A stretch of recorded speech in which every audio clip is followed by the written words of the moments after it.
इतनी गंदी गालियां बकता है तो बताइए मेरा क्या करूं? क्या मैं आत्महत्या कर लूं? पुलिस को बुलाया सीनियर सिटीजन के उसमें नहीं आया कोई।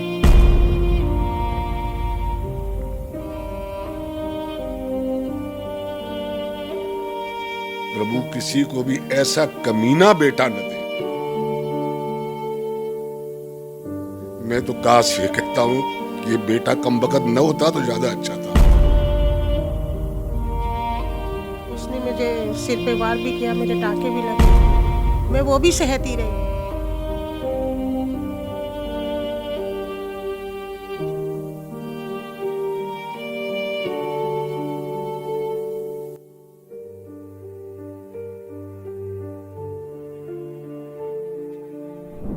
नमस्कार, मैं हूं पायल गुडियाल और आप देख रहे हैं तेज तर्रार। इस वक्त हमारे साथ एक ऐसा बुजुर्ग दंपति जुड़ा है जिसके बारे में हम आपको बताएंगे, लेकिन उससे पहले मैं आपको बता दूं कि अक्सर ये कहा जाता है जो माँ बाप हैं वो अपने बच्चों की परवरिश उस तरीके से करते हैं कि उनका नाम हमेशा ऊंचा रहे और संसार में जब भी बात हो तो ये हो कि हाँ, इसके माँ बाप थे वो अच्छे थे या उन्होंने बहुत ही पुण्य किया है जो उनको इस तरीके की औलाद मिली या इस तरीके के माँ बाप मिले। लेकिन ज़रा सोचिए, जो माँ बाप अपने बच्चों की परवरिश बहुत अच्छे तरीके से करते हैं, बहुत ध्यान से करते हैं, लेकिन उनके ही बच्चे जब उनके साथ गलत व्यवहार करें या फिर उनको उल्टा सीधा बोले या फिर उनके साथ किसी तरीके की बदतमीजी करे तो उस माँ बाप पर आखिर क्या बीतती होगी, इसका अंदाज़ा आप खुद लगा सकते हैं।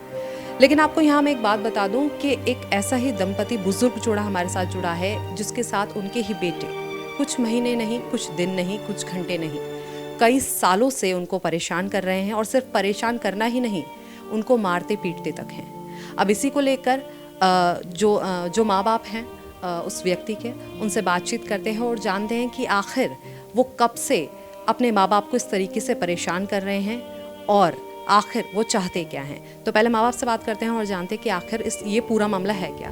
तो क्या नाम है आपका? संगीता कपूर। संगीता जी, आप मुझे ये बताएं कि आपके जो बेटे हैं, पहली बात तो उनका नाम क्या है और दूसरी बात ये कि आखिर वो आपको कब से इस तरीके से परेशान कर रहे हैं और क्या करते हैं वो आपके साथ? सन्नी कपूर, वो मुझे 4-5 साल से बहुत परेशान कर रहे हैं। अच्छा, आपके बेटे हैं वो, और क्या एज है उनकी? उनकी एज है 35। 35 के हैं वो। शादी हो गई उनकी? बस शादी रुकी नहीं, 2 महीने रुकी, लड़की चली गई। मतलब जो शादी उनकी हो गई थी उसके बाद जो है उनकी बहू थी, यानी कि आपके घर की जो बहू थी वो उनको छोड़ के चले गई। अच्छा, यानी डिवोर्स हो गया, कुल मिलाकर ये था। तो वो आपके साथ कितने सालों से आपको इस तरीके से परेशान कर रहे हैं? वो मुझे 4-5 साल से बहुत परेशान कर रहा है, बहुत अति। मतलब चाहते क्या है आपसे? वो कहते घर में कोई ना आए, तुम किसी से बात नहीं करो, तुम जाओ नहीं, काम वाली को भी हटा दो। मैं इस एज में काम करूँगी नहीं ना। मतलब आपसे ये कहते हैं कि आप ही घर का काम करो और बाहर का व्यक्ति कोई भी ना? घर में कोई भी ना आए, मेहमान भी आएंगे, मेरे बच्ची भी आएगी, कोई भी आता है उसके इंसल्ट करता है, बहुत चीप गालियाँ देता है, तो उसमें मेरी बेइज्जती है ना। तो जब वो आपके साथ इस तरीके का व्यवहार करते हैं तो आपने कभी पुलिस में शिकायत दर्ज कराई इस बात की? पुलिस तो 5 बार आ चुकी और कुछ नहीं किया उसने, पुलिस ने कुछ नहीं किया। अच्छा, पुलिस जो है कोई भी कार्रवाई नहीं कर रही, यानी कि जब उसको कोई गिरफ्तारी किसी तरीके की करी पुलिस ने? नहीं, कभी नहीं। कभी एक बार गीता कॉलोनी ले गए थे, धमका के फ्री कर दिया। अच्छा, फिर से वापस उसे छोड़ दिया, उसके बाद फिर वो आते हैं और आपको परेशान करते हैं? फिर वो देखता है मेरी मम्मी ने कंप्लेन करी है, उसने मुझे सिर पे वार भी किया, मेरे टाके भी लगे, मैं वो भी सहती रही। मैं कहती हूँ बेटा कुछ मत करो, तुम गाली गलौज मत करो, घर में आराम से रहो, मैं बैठ के भी खिलाऊंगी, लेकिन उसको वो भी मंजूर नहीं। मतलब उल्टा सीधा बोलने तक तो सीमित था, लेकिन उसने आप पे हाथ तक उठा दिया।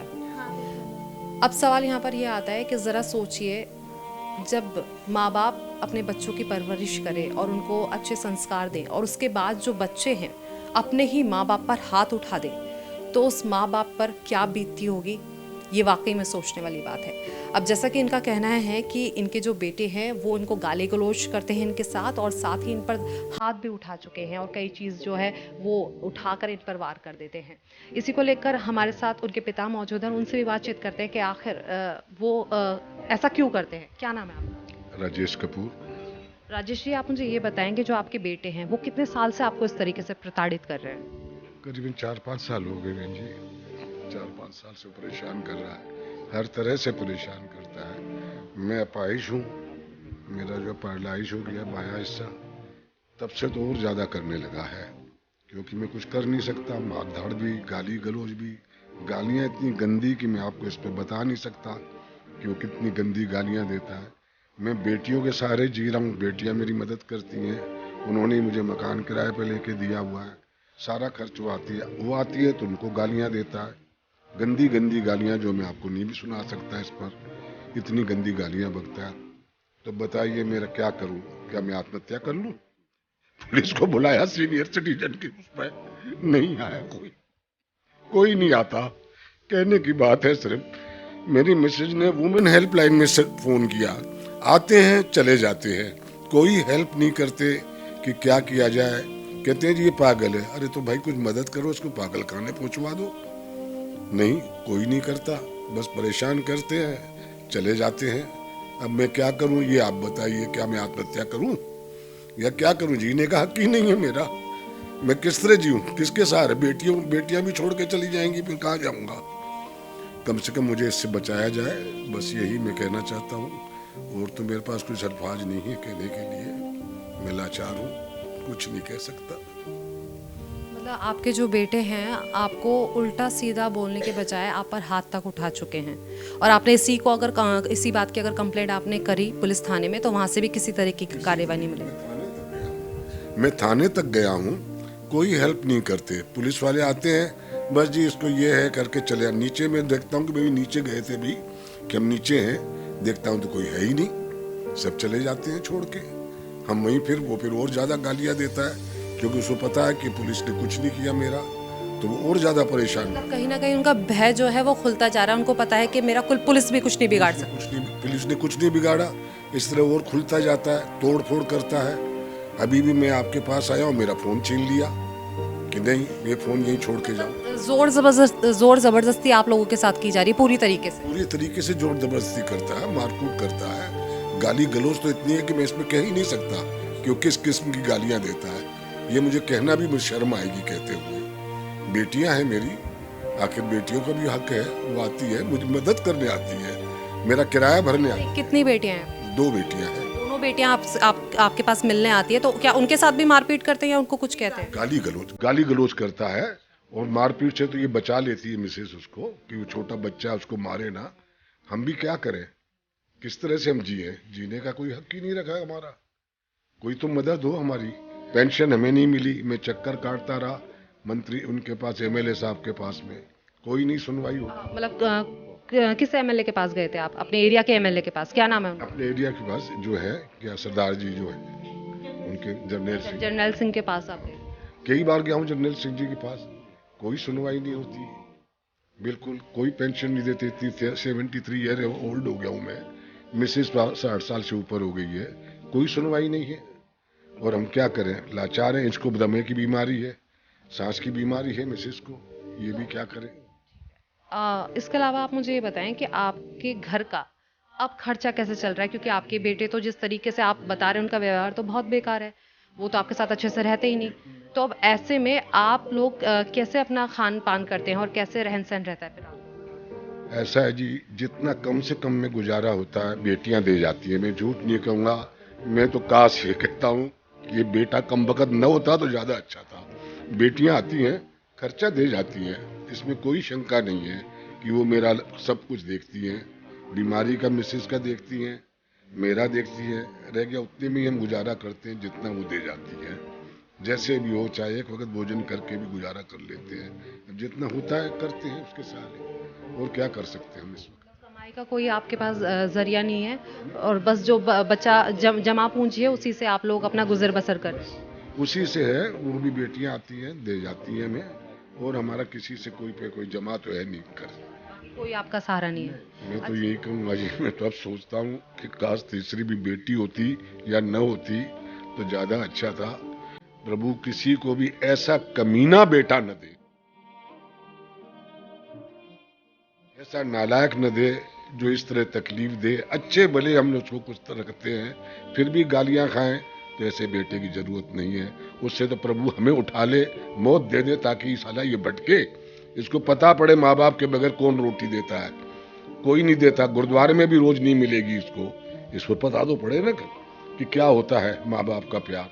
हम प्यार के मारे दे देते हैं, चलो ठीक है कोई नहीं, जितने भी लाचार हम हो तो भी इसको देते हैं, क्या करें, अब कोई सहारा तो है नहीं। इसके अलावा बात करूं, आपके जो बेटे हैं वो दोनों बहनों से बड़े हैं या छोटे हैं? छोटे हैं, दोनों बहनों से छोटे हैं। सबसे छोटे हैं परिवार में। अच्छा, तो आप मुझे ये बताएं कि आपको उनकी स्थिति देख के क्या लगता है कि क्या वो मानसिक रूप से थोड़े से डिस्टर्ब हैं, थोड़े से परेशान हैं, या फिर उनका रवैया धीरे धीरे ऐसा होता जा रहा है, या वो पहले से ही ऐसे हैं? नहीं, अब होता जा रहा है धीरे धीरे। बहुत ज्यादा फैक्ट्री थी मेरी, फैक्ट्री बंद हो गई इसी चक्कर में। ये जब बाहर जाता था पेमेंट लेने, पेमेंट पता नहीं कहाँ उठा देता था, कुछ पता नहीं पड़ता था। आखिर जो है फैक्ट्री लॉस में गई, बंद कर दी मैंने। और जो था वो हमने मकान भी अपना बेच के यहाँ आ गए कि इससे छुटकारा मिले। मरी ढूंढता हुआ मैं यहाँ भी आ गया। बस परेशानी के सिवा कुछ नहीं देता ये। मैं तो कहता हूँ कि बेटियां ही हों। अब ये हालात देख के लानत भेजता हूँ अपने को, जो मैंने इसको कंधों पे उठा के घुमाया। लानत भेजता हूँ अपने ऊपर, जो मैंने इसको प्यार से पाला, बेटियों से ज्यादा प्यार दिया। मुझे बहुत दुख है उस बात का, बहुत अफसोस है कि मैंने ऐसा क्यों किया।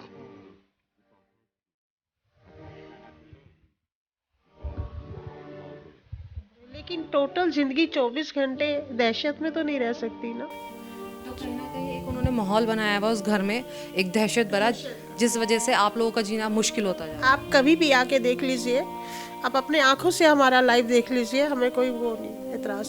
कभी भी आइए, बिना फोन करिए आइए आप, पर हमारी मदद तो करिए।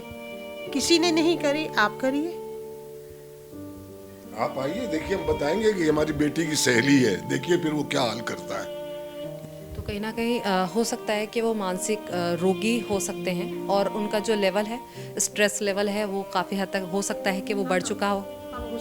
अब लगता है कि हो चुका है, क्योंकि सुबह मॉर्निंग में उठते गालियां देने लग जाता है, बिना बात गाली देने लग जाता है। मैं तो बोलती नहीं, कुछ नहीं बोलती, पर देता है। अगर आप कुछ भी बोलते हैं तो आप पे हाथापाई तक आ जाते हैं। बहनों को देख के हीन भावना आती है, बहनों को गाली देगा, लेकिन ऐसे नहीं चलेगा ना। घर में बेटी तो आएगी ना। तो अब मेरा आखिरी सवाल आपसे ये है कि अब आप लोग सरकार से क्या मांग करते हैं? मदद चाहते हैं सरकार मदद चाहते हैं सरकार से कि इसमें अगर ये मेंटली है तो ये बाहर क्यों नहीं करता ये सब हरकतें है, तो इसको डॉक्टर से किसी की, मेरे पास तो कुछ है नहीं सहायता के लिए, इसको सहायता दे के वहाँ दिखवा ले। सरकारी हॉस्पिटल्स हैं मेंटल के लिए, वहाँ इसको चेकअप करा ले, भर्ती करा ले, हमें बचाया जाए। नहीं बचाते हैं तो हमें आत्महत्या कर लेते हैं, और क्या करें। या बच्चे की काउंसलिंग करे। मुझे सरकार से मदद चाहिए। मैं इस एज में उसको लेके जा नहीं सकती, मेरे काबू नहीं आता, तो मुझे हेल्प चाहिए। मेन बात है, पॉइंट है। एकमात्र यही है कि जिस तरीके से आप लोगों की उम्र है वो 60 से भी ऊपर है, और ऐसे में आपके पास जो है जीने की जो इच्छा होती है वो भी कहीं ना कहीं कम हो जाती है, क्योंकि पता होता है 60 के बाद किसी का भरोसा नहीं होता कि कब क्या हो जाए जीवन में। तो ऐसे में आपको उनको हॉस्पिटल ले जाना तो नामुमकिन है एक तरह से। तो ऐसे में धक्के आप कहाँ तक खाएंगे? तो क्योंकि दोनों बीमार हैं, मैं भी बीमार रहती हूँ, हस्बैंड वो भी पैरालाइज्ड है। जी जी। अक्सर आपने माँ बाप से बच्चों के लिए दुआएं सुनी होंगी, और कहा गया और हमेशा कहा जाता है और सुना भी होगा आपने कि जो माँ बाप हैं वो बच्चों की लंबी उम्र की कामना करते हैं। लेकिन जो बुजुर्ग दंपति है वो सिर्फ ये कामना करता है और सिर्फ ये चाहता है कि मुझे मेरे बच्चे से, यानी कि मेरे बेटे से आज़ादी मिल जाए। क्योंकि जिस तरीके से इनके बेटे इन्हें परेशान कर रहे हैं, परेशान ही नहीं कर रहे हैं, इन पे हाथापाई तक आ जाते हैं और इनके साथ मारपीट करते हैं। तो इनका कहीं ना कहीं सरकार से इनकी ये गुहार है कि इनको इंसाफ मिले और इनके जो बेटे हैं उनका कहीं अच्छे तरीके से इलाज करवाया जाए। हो सकता है कि वो मानसिक रूप से परेशान है, इस वजह से वो इस तरीके से हावी हो रहे हैं पूरे परिवार पर, बुजुर्ग दंपति पर, और हो सकता है कि वो ये सब जानबूझ कर रहे हों। तो कहीं ना कहीं ये जो बुजुर्ग दंपति है वो सिर्फ इंसाफ की मांग कर रहा है और चाहता है कि उनके बेटे से, उनकी बुराइयों से और उनकी तकलीफ़ों से उन्हें आज़ादी मिले। आपको अगर हमारी ये खबर पसंद आई हो, या आपका इस पर कोई भी विचार हो, या आप एक बेटे हैं जो ये खबर देख रहे हैं, तो आप हमें सजेस्ट करें और आप हमें कमेंट करें कि आखिर ये बुजुर्ग माँ बाप अब कहाँ जाएं और अब किससे अपनी मदद की गुहार करें। कैमरा पर्सन आकाश के साथ मैं पायल गुडियाल। अगर आपको हमारी ये वीडियो पसंद आई हो तो इसे लाइक एंड शेयर करना ना भूलें। साथ ही हमारे चैनल को जरूर सब्सक्राइब करें। इसके साथ ही बेल आइकन भी जरूर दबाएं, जिससे दिल्ली से जुड़ी तमाम खबरों की नोटिफिकेशन सबसे पहले आप तक पहुंचे।